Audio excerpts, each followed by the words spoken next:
Ciao a tutti, bentornati su Vivi con Letizia Naturalmente. Oggi vediamo una nuova ricetta per fare in casa il gelato di soia, questa volta al gusto pistacchio, che è perfetto da abbinare al gusto che abbiamo visto in uno dei video tutorial precedenti.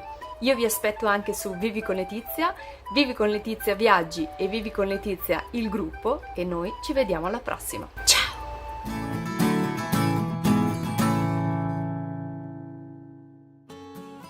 Per fare il gelato di soia al gusto pistacchio servono 450 g di latte di soia, ai quali vanno aggiunti 100 g di zucchero. Miscelare tutto, aggiungere 125 g di pesto di pistacchi o in alternativa 150-200 g di farina di pistacchi, miscelare ancora tutto, aggiungere 200 g di panna di soia e mescolare bene per evitare che rimangano grumi. Dopodiché mettere tutto nella gelatiera.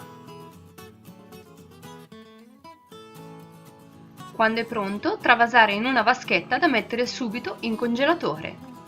Il gelato di soia al pistacchio è pronto da gustare.